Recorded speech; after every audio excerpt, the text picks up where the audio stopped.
Welcome to Lingua Latīna tutorials with Mr. K. Pensum D. This video explains the new grammar and syntax found in Chapter 17 of the Lingua Latīna per se Illustrāta series. It is meant to accompany the Latine Disco text, available from Focus Bookstore, and the Pensum D worksheets, available from 50%latin.blogspot.com or christianlanguage.com. Let's get right into the text and see the new grammar for chapter 17.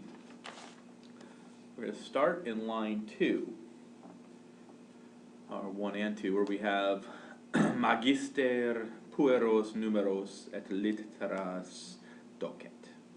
The teacher teaches boys numbers and letters. So the first thing I want to point out here is the verb docet can take a double accusative construction, where the teacher teaches boys, the teacher teaches numbers. The form of pueros you might expect to be dative. He teaches numbers to the boys. That's why you need to learn this, that some verbs, special verbs like docet, can take a double accusative construction. So when you do say he teaches numbers to the boys, you'd say he teaches the boys numbers, both accusative, and letters also accusative here. Okay, the next feature I want to point out is in line 19. Let's go to the next page. So we have Titus, who says decem. He's answering a question here at the end of this page. We have the teacher asks Titus. So each boy raises his hand. First Titus, then Titus, first Sextus, then Titus, finally Marcus. The teacher asks Titus, because he had asked previously. Now it is time to learn our numbers. First, tell me the numbers from 10 all the way up to 100. And so that's what Titus is doing. In response to that, he says, decem, un, decem, duo, decem, tre, decem, quattuor, decem, quin, decem, se, decem, septen, decem, duo de viginti, un de viginti, viginti, viginti unus, viginti duo, etc. So those are our numbers from 10 up until 21 or 22, and you can see in the margin the Roman numerals for each one of those numbers that you should learn, along with the pronunciation and spelling of those numbers. And you'll notice that they are as you get to after viginti, it just the process, the numbers like unus, duo, tres just repeat after the 10 place. So viginti 21, viginti duo.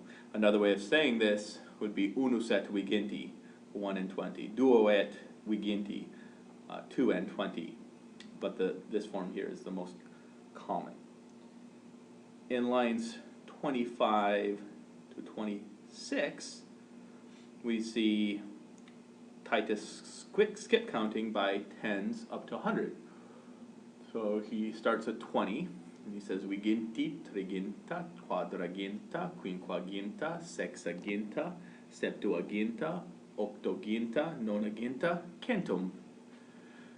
And in the margin here, you can see the Roman numerals for each one of those numbers up through centum. In line 29, we see Sextus say longum est tot numeros dicere. And in line 35, we see the teacher saying magister. The teacher says, quot sunt triginta et decem. These two words, tot and quote, tot being so many. So it is long to say so many numbers.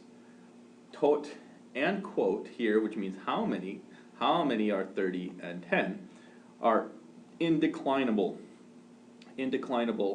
words that are like most of the numbers that you see in the margin here, except the numbers unus, duo, and tres. Those numbers are indeclinable. So you would have, let's pick a number here, viginti or triginta. If you have 30 boys, you have triginta pueri. 30 girls, still triginta puelai. The ending on triginta, no matter what case, number, and gender, is always going to be the same. So it does not decline. The same thing with tot and quote. So many and how many. Those do not decline. The words that do decline are the numbers from 200 up through 900. Those numbers are plural adjectives of the first and second declension. So 200 boys would be ducenti pueri, but 200 girls, ducentai puelai, and 200 towns, ducenta oppida. So those words do decline, whereas the numbers from 100 down do not, except for unus duo tres. So skip counting by tens, or skip counting by 100s from 100 to 1,000 in line 31 to 34, we see Sextus do that. Sextus says, centum, ducenti, trecenti, quadringenti, quingenti, sescenti, septingenti, octingenti, nongenti, and mille. Those are our numbers from 100 to 1,000, and the margin notes show you the Roman numerals that go with those cardinal numbers. In the equivalent ordinal numbers are hinted at here, and they're talked about in the disco, where you have centesimus being the 100th. When you see this little period after the number, that means in order. It tells you it's ordinal. 100th, th is what we would put with that. The 100th is a first and second declension adjective, so you would change the ending to match the noun. And the other ordinal numbers for the hundreds follow the same pattern. So you have centesimus aum for centum, ducentesimus aum for 200, 200th, trecentesimus aum for the 300th, etc., all the way down to millesimus aum for the 1,000th. In line 53, we see our next new grammar feature, where the teacher says to Marcus, "Prae dicis." You are responding, or you're speaking incorrectly. Prae. Triginta et octo sunt duo de quadraginta. 30 and 8 are 38. This is the way that the Romans would say 38. They did not say, as Marcus tried to say above, triginta et octo sunt triginta octo, 38.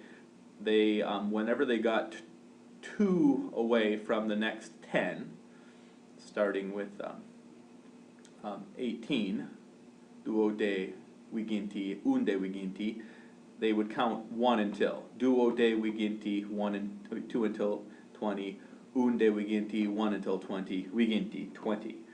And then when they got up to 28 and 29, duo de triginta, unde triginta, and triginta.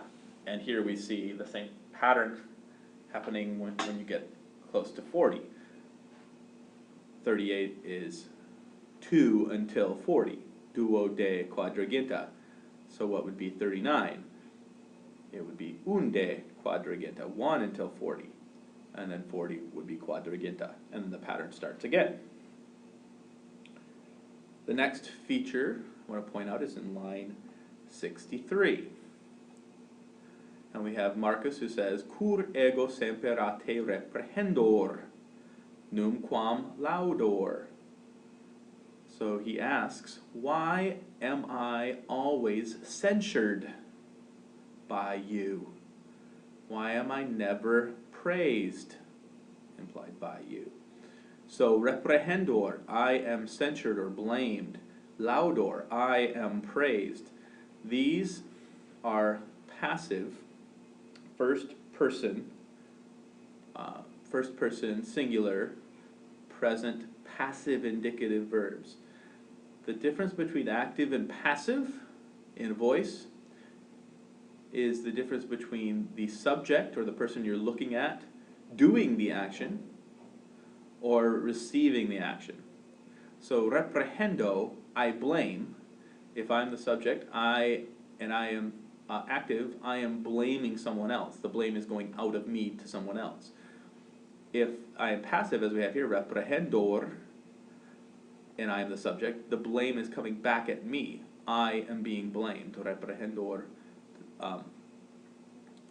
So the same thing happens with laudor. If it were active, laudo, I praise, the praise goes out of me towards someone else. If I am passive, I'm receiving or enduring, that's what passive comes from, patio, or patior, pati, to endure. So if I am enduring, I am being praised, laudor. You see in the third person plural here, right after this line, we see Titus et sextus semper laudantur, numquam reprehenduntur. Titus and Sextus are always praised. The active there would be laudant. They praise. But here they're receiving it. Titus and Sextus are always praised. Numquam reprehenduntur. Never censured. They are never censured. Passive. The full conjugation of reprehendor in a passive, the endings for the passive are ris, tur, mur, mini, untur. And so added to this third conjugation verb, reprehendora, we would get reprehendor, reprehendoris, reprehenditur, reprehendimur, reprehendimini, and reprehenduntur. And translated, that would be, I am blamed, you are blamed, he, she, it is blamed, we are blamed, you all are blamed, they are blamed. We see in line with laudantur here, if we were going to fully conjugate laudantur in the passive, as we see here, they are praised. We would start with laudor, I am praised. Laudaris, the long A, because we are in the first conjugation, the verb, the dictionary form would be laudare, or laudo if you're looking in a dictionary other than the Orberg dictionary. Laudara, so we have laudor, laudaris, laudatur, laudamur, laudamini, laudantur, which would translate as I am praised, you are praised, he, she, it is praised, we are praised, you all are praised, they are praised. The next grammar feature I want to point out is in line 98. And there we have 697, 98. We have the teacher who says, Ecce, look, inquit numos ostendens as et denarius. Look, he says, showing them some coins, an ass and a denarius. And in the margin we see an ass and a denarius. These were two common coins in ancient Rome. And we see that assis is a masculine noun that is third declension. So it's going to decline like one of our other third declension nouns, like ovis or pastor. This could be like pastor, assis. And denarius is a masculine noun that's going to decline like servus. So what are the values of these coins? The ass is the lowest value coin, and it's because of inflation and because it's difficult to pin down the exact dollar equivalent of these coins in the ancient world, because they're constantly changing and they're buying different items, and some things were more expensive back then than they would be today in equivalent dollars. So, but it can be convenient to think of an ass as being about $1, and then the next coin up in value is the sestertius, which equals 4 asses, so roughly $4 or $5, and then a denarius, the next step up from that being 4 asses, and so that is going to be roughly $16 or 20. So the way I think of these is an ass is about $1, a sestertius about $5, and a denarius about 20. But if you're actually doing the conversions, a denarius is 4 sestertii or sestertii, and then a sestertius is 4 asses.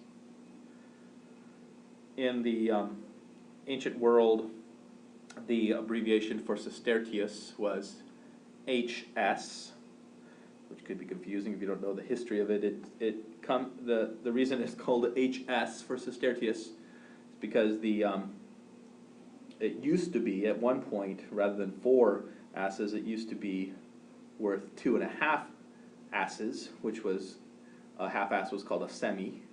So it was 2, an I, and then an S. 2 I's and an S, so 2.5 asses. But the 2 I's and the S, the 2 I's when they were written out, they were connected with a little line that made it look like a capital H. So a capital H followed by S became the abbreviation for a sestertius. Okay, so those are all the new features I want to point out in chapter 17. Pay close attention to these passive forms you see in the grammatica and memorize your passive endings. And so this is the end of chapter 17.